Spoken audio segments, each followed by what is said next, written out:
তোমরা যারা এই টেবিলটি সলভ করতে পারবে তারা HTML এর 50% কোশ্চেনের অ্যান্সার করতে পারবে। তোমরা এখন বোর্ডে যে টেবিলটি দেখতে পাচ্ছ এটা 2026 সালের এইচএসসি এক্সামের একটি প্রশ্ন। আজকে আমরা এই প্রশ্নটি সলভ করার চেষ্টা করব। চলো আমরা টেবিলটি প্রদর্শনের জন্য HTML কোড দেখে আসি। তো প্রিয় শিক্ষার্থীরা, চলো আমরা একদম লাইন বাই লাইন বুঝে বুঝে কোড লিখব। তোমরা সকলেই HTML এর বেসিক কোডটা জানো। ডক টাইপ HTML, এটা দিয়ে আমাদের এটা হচ্ছে আমাদের HTML এর হেডার ফাইল, এটা দিয়ে শুরু হয়। দেন আমাদের HTML কোড,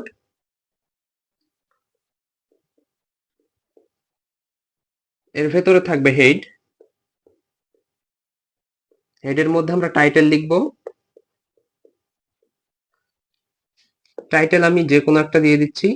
তোমরা প্রশ্নে যে টাইটেলটা উল্লেখ থাকবে অবশ্যই সেটা লিখবে, আর যদি কোনো টাইটেল উল্লেখ না থাকে সেক্ষেত্রে তোমরা তোমাদের ইচ্ছে মতো টাইটেল দিয়ে দেবে। দেন আমাদের এখান থেকে বডি শুরু হবে। এবার আমরা টেবিল শুরু করব। তো দেখো টেবিলের বেসিক কিছু অ্যাট্রিবিউট আছে, যেমন বর্ডার। সো বর্ডারের ভ্যালু হবে 1px। দেন সেল স্পেসিং দিতে হবে।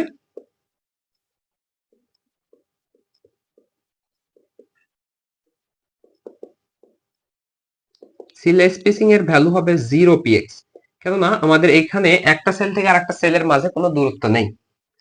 সো আমাদের সেল স্পেসিংটা 0px। এবার আরেকটা বিষয় এখানে দিতে হবে, একটু লক্ষ্য করো এখানে এই কলামটাতে যেই লোগোটা দেওয়া আছে, এই যে লোগো ডট জেপিজি, এই লোগোটার দিকে একটু লক্ষ্য করো। লোগোর যে বর্ডার সেটা থেকে টেবিলের সেলের বর্ডারের মাঝে কিছুটা অংশ ফাঁকা আছে। তো এটার জন্য আমরা এখানে ইউজ করব সেল প্যাডিং। মনে রাখবা সেল স্পেসিং, সেল প্যাডিং দুইটা আলাদা। সেল স্পেসিং একটা সেল থেকে আরেকটা সেলের দূরত্ব নির্ণয় করে, আর সেল প্যাডিং সেলের ভিতরকার ডেটা থেকে সেলের বর্ডারের দূরত্ব নির্ণয় করে।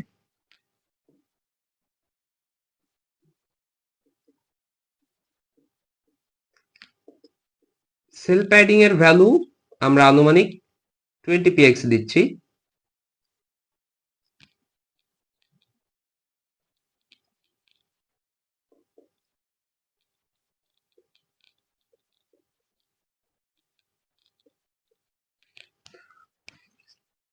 দেন এখানে আমাদের টেবিলটা একটা ক্লোজ করে দিলাম, টেবিলের ওপেনিংটা ক্লোজ করলাম।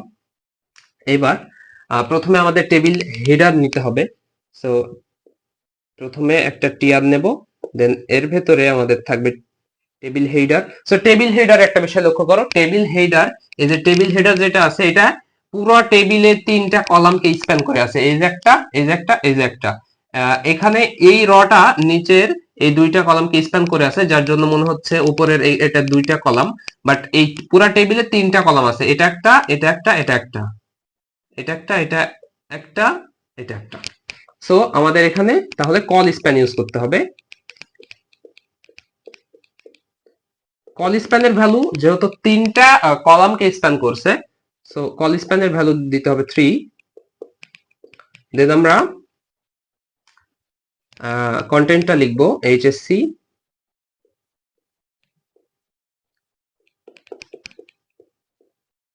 এক্সাম 2026, দেন টেবিল হেডটা ক্লোজ।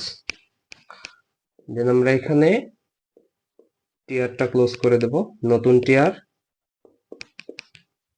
এই টিয়ারে প্রথমে আমাদের এই টেবিল রটা দিতে হবে এবং এটার ভিতরে আমাদের একটা লোগো অ্যাড করতে হবে। সো টেবিল ডেটা, এখানে দেখো প্রথমের এই যে র যেটা রয়েছে এটা দুইটা কলামকে, ডান দিকে দুইটা কলাম না সরি র কে স্প্যান করে আছে। সো আমরা এখানে র স্প্যান দেব। র স্প্যানের ভ্যালু 2।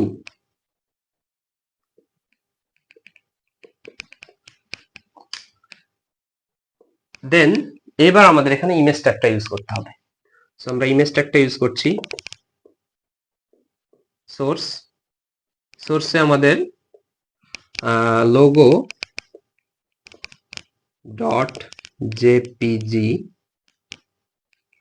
এবং এই লোগোর হাইট এবং ওয়েটটা নির্ধারণ করে দেওয়া আছে। আমাদের ওয়েটটা দিতে হবে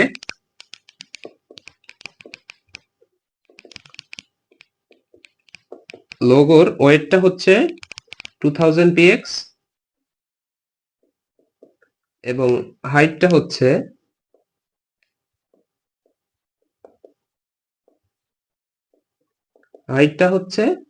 300 200 ওয়েট এবং হাইটটা হচ্ছে 300 px। সো এই পর্যন্তই ছিল, আমাদের ইমেজটা একটা ক্লোজ হয়ে গেল। দেন আমাদের আরেকটা টিডি নিতে হবে, কারণ দেখো এটা একটা র, আমরা প্রথম এটা একটা কলাম, এখানে একটা কলাম তৈরি করলাম, একটা র এর ভিতরে একটা কলাম তৈরি করলাম। দেন এইটা হচ্ছে আমাদের সেকেন্ড কলাম, এটা সেকেন্ড কলাম এবং এই সেকেন্ড কলামটা এই প্রথম রতে আছে। এই যে দেখো, এই জন্য আমাদের টিআর ট্যাগের মধ্যে আরেকটা টিডি ট্যাগ ইউজ করতে হবে। সো টিডি এখানে আবার দেখো এইটা নিচের দিকে দুইটা কলামকে স্প্যান করছে। সো কল স্প্যানের ভ্যালু এখানে 2। দেন দেখো কন্টেন্ট আছে কি লগ। সো লগ এর পরে সাবস্ক্রিপশন আকারে বি আছে। সো আমরা এখানে S U B sub B, then sub clause, তারপরে এটা আবার ঠিকভাবে সাধারণভাবে আছে। সো এ, দেন আবার সাবস্ক্রিপশন অর্থাৎ উপরে সাবস্ক্রিপশনে আছে সি, তো আমরা সাবস্ক্রিপশনে সি দিলাম। আমাদের এবারে টিডিটা ক্লোজ করে দিতে হবে। সো আমাদের এই রটার কাজ শেষ। এবার আমরা এই রটা অঙ্কন করব। সো এখানে আমি আবার এই টিয়ারটাকে ক্লোজ করে দিচ্ছি। দেন আবার এবার আমরা শুধু এই দুইটা ইউজ করব, মানে এই দুইটার জন্য কোড লিখতে হবে। সো এখানে আরেকটা নতুন র নিতে হবে, যার জন্য নতুন করে টিআর নিতে হবে। দেন এখানে টিডি টেবিল ডেটার মধ্যে আছে হচ্ছে আইসিটি ফান, যদি আইসিটি ফান না হার্ড আছে, বাট তাদের কাছে হয়তো আইসিটি ফান মনে হয়েছে। দেন দেখো আইসিটির পরে এখানে বিষয়টা এমন না যে এই সাইটে জায়গা নাই সেজন্য ইস্টার নিচে লেখা হয়েছে। এখানে মূলত আইসিটির পর একটা লাইন ব্রেক দেওয়া আছে। সো আমাদের ব্রেক ট্যাগ ইউজ করতে হবে বিআর, দেন ইজ, দেন আবার বিআর, দেন ফান, দেন আমরা টিডিটাকেও ক্লোজ করে দেব। এটা হলো, এবার এইটার জন্য আবার আরেকটা টিডি। সো এই টিডির মধ্যে দেখো কিছু লেখা নেই, ফাঁকা ঘর। এই যে এই ঘরটা আমাদের, এই সেলটা পুরোটাই ফাঁকা, কোনো ডেটা দেওয়া নেই, এই সেলের মধ্যে আমাদের কোনো ডেটা নেই। সো এরকম ফাঁকা কোনো সেল তৈরি করার জন্য আমরা লিখব এন বি এস পি। এটার ফুল ফর্ম আছে এন বি এস পি। এটার ফুল ফর্ম হচ্ছে non breaking space, sorry non break spacing, non break spacing.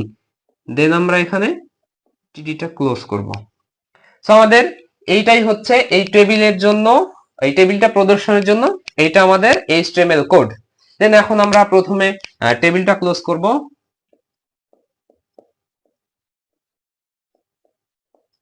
দেন বডি, তারপরে HTML।